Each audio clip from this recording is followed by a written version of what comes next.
How's it going, everybody? My name is Warner Fields from Fields of Profit. I'm a full-time 7-figure Amazon seller, and if you're a fan of the channel, you know that's a new intro. I'm officially a 7-figure Amazon seller over the last 12 months, planning on keeping it that way, and certainly planning on continuing to deliver the content with the information that helped me make 7 figures in revenue selling on Amazon over the last 12 months. So as the title of this video says, in this video I'm going to be breaking down kind of the 3 most important things for my personal Amazon business that helped me reach the $1 million a year mark in revenue on Amazon. So be sure to stick around for all 3 of the things that helped grow my personal Amazon business. Hopefully you can do the exact same thing for yourself. But before we jump into the content of today's video, if you're new to selling on Amazon or you're new to the channel and you want even more free resources to learn how to sell on Amazon, directly below me is going to be my completely free Discord server. There's over 26,000 people in there, tons of free information. Would love to see you in there, but let's go ahead and jump into the video.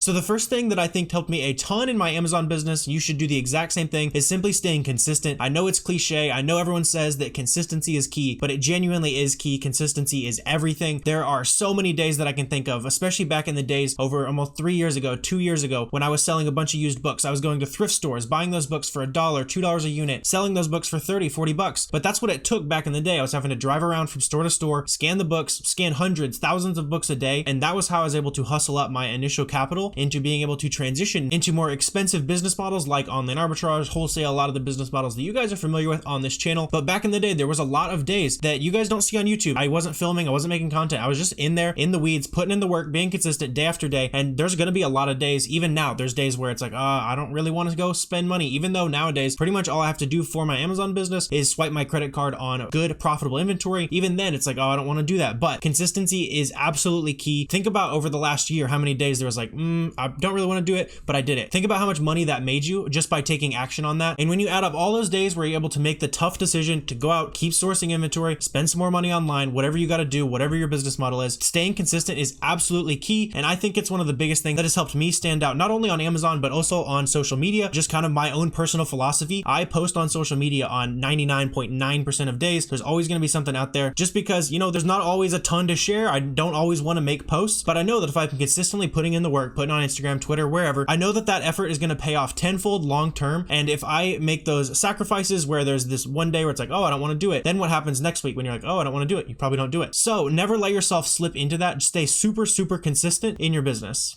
The second thing I want to talk about that helped me grow my business to 7 figures in revenue, and as you're seeing, a lot of these concepts are concepts, right? It's not a specific actionable video. Like, I'm not going to be clicking around on a bunch of things. I might show you something here in a second, but this is just kind of high level stuff. Change how you think about starting your Amazon business so that you know you can hit those higher levels. The second thing was going out of my comfort zone to make friends. I know it might seem a little bit shocking to you sitting at home watching me record myself on a camera, watching me upload on a bunch of different social media platforms, but I'm really a pretty introverted person. I definitely was not the kind of guy to go out and make a million friends in high school and college. And so for me, that was a big hurdle that I had to get over mentally, where in my personal mindset, I am not going to go out of my way and make a million friends. But when I'm in my business mindset and I'm trying to increase the value of my business by making friends, making connections, I have to get over that. One way that I was able to do that is by making content, making videos like this. That helped me get out of my shell a little bit, helped me get into networking positions with people who are way smarter and selling way more stuff on Amazon. And those connections I was able to make helped me make way more money than I would have been able to make on my own. And even on my own Amazon sales, when I started making friends in the Amazon space in like February, March of 2021 by making content, like I said, as soon as that happened, my sales started to go exponential. It was just a compounding effect of meeting people, sharing ideas, sharing a bunch of information like that. And not only that, but having a network of other sellers who are going to push you to be better. You're like, that guy's selling 100K right now. I'm selling 80K. I got to push my numbers up a little bit. It's kind of like fun mental competition you can do with yourself to just kind of stay on the same level as those guys you're trying to kind of compete with. But sharing ideas on products and certain leads definitely helped me grow my business a lot. But also just on a entrepreneurial level, like running an Amazon business can be kind of lonely, right? Especially if you're doing online arbitrage where you're sitting at home, ordering it to your house, labeling up at home, putting it on the front porch, UPS guy picks it up. Theoretically, you could do this business and really never talk to anyone. So it kind of helps get over that. If you're someone who does need to make a bunch of friends, I would highly encourage that you go get involved in number 1, Discord groups, free and paid. Shameless plug again for the Amazon Launchpad, free Discord directly beneath me. We've had a lot of people I know have made some friends in there, been able to make some good Amazon business connections connections in the Facebook groups, whatever you got to do to make connections with other Amazon sellers. You can also make content. This is something that I think a lot of people are kind of sleeping on the opportunity of. It doesn't have to be like a full-time thing like me. You don't have to be making YouTube videos, anything like that. But I think if you go out there and post a picture of your boxes, post a picture of your sales screenshot every now and then on Instagram, on Twitter, if you slide into the DMs of other people, they're probably going to take you a little bit more seriously. And that's just a cool way to, when you're trying to go out and make friends, if you've got a little bit of proof that you're an Amazon seller, taking yourself seriously, like if you're doing that, other people are going to see that you're hustling, might be able to make a nice connection out of that and grow into a real good networking connection out of it. So the third thing that I want to talk about, and maybe the most important thing out of these three, is to set realistic goals with yourself. A lot of people, when they're starting out on Amazon, they're like, oh, I saw it on TikTok that all I have to do is sell this product, buy it from Alibaba, and then I'll be a millionaire by the end of the year. Probably that's not going to be the case. You're going to have a lot of money if you're going to be a millionaire on year one. So just be ready to set realistic goals based on the amount of money that you do have for your Amazon business. And something that I do personally to avoid burnout and feeling like I've been doing too much work, getting tired of the business. You don't want to get tired of doing the thing that you're the kind of, especially if you're a solo entrepreneur, you absolutely don't want to be getting tired of that. Then it's going to feel like real work again, and you're just not going to be enjoying it. So I think setting a realistic, comfortable goal for yourself is a really important thing. Absolutely go out and push yourself, but don't set a goal that is so high that you're going to get burned out with the current systems you have. And just for an example of how this works for my personal business, when I started making YouTube videos, I was just making videos once a week. And then I started making videos quite a bit, and it got really easy to make one video a week. And so from then on, I was like, I bet I could make 2 videos a week. And now I'm making 2 videos a week. And then if I ever start to realize that 2 videos a week might be really easy with the systems I have in place, then you never know, there might be 3 YouTube videos a week. The same goes for your Amazon business. My spending goal used to be $2,000 kind of towards the beginning of the year. Then I realized that just wasn't enough to meet my goals. We were spending $2,000 super easily every day. And now it's at $3,000. We're probably going to be pushing it up to $4,000 a day. And that's just to make sure that I'm staying on track, staying consistent. Like we talked about just a minute ago, staying consistent is super important. So you want to make sure you're setting goals where you're not going to get burnt out, but you want to be setting goals where it's going to be pushing you a little bit, pushing you to improve your systems, pushing you to really stay consistent and hit those numbers that you want to be hitting. And for those of you who have stuck around this long in the video, if you're not sure on how to set a specific goal for your Amazon business, let's go ahead and jump into my computer over here, and I'll show you exactly how I kind of set my personal spend goals so that I'm staying on track on Amazon.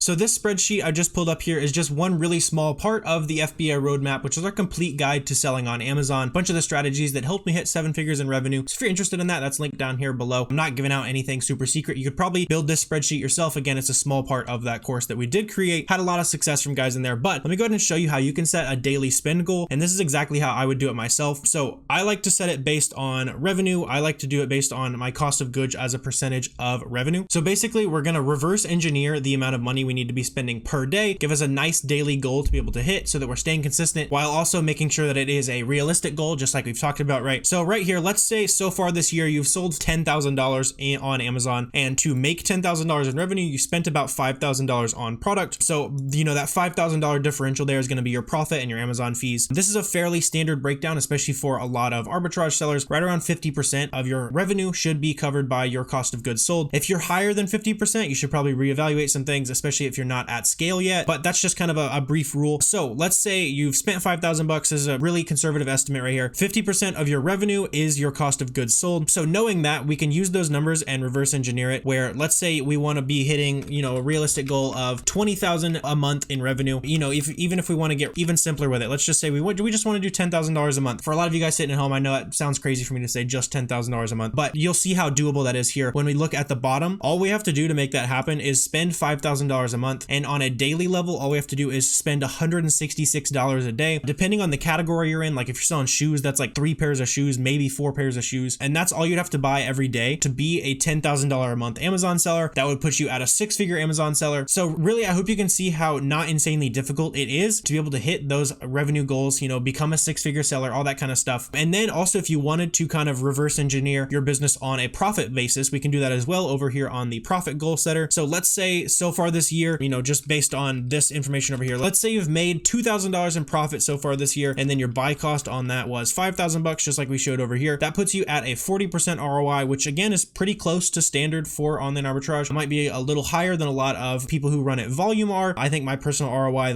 so far this year at least has been about 37%, 38%. So real close to that 40%, really reasonable expectation for that to be your ROI. And then let's say you want to break it down by, oh, I want to make $2,000 a month in profit. Then that means, again, same daily spend goal here. We're going to be needing to spend 166 bucks a day. And just for the experiment, let's say you want to profit $10,000 a month, you'd have to spend $833 a day, which, you know, that is getting more difficult to spend 833 bucks a day. You're going to have a little bit of systems, a little bit of that in place. But I hope you can see how achievable your goals probably are on Amazon when we break down the numbers this way. And make sure you're doing this kind of math, this kind of reasoning when you are setting those goals that are going to be sustainable for your business. Make sure you're not setting a goal where, you know, it's like, oh, I want to make $100,000 a month on Amazon. Oh, I need to spend $8,000 a day. If you don't have a really fine-tuned system, you're probably not going to be able to spend $8,000 a day. So set a goal that's a little bit more realistic. Once you're hitting that daily spend goal pretty consistently, then go ahead and up it, challenge yourself a little bit, and roll from there. So I hope you guys got a ton of value out of this video. If you did, please feel free to help out my business and hit that subscribe button down below. Really appreciate that. If you have any questions, comments, anything like that, I'm always happy to answer those down below as well. But I really appreciate you guys watching, and I will see you next time.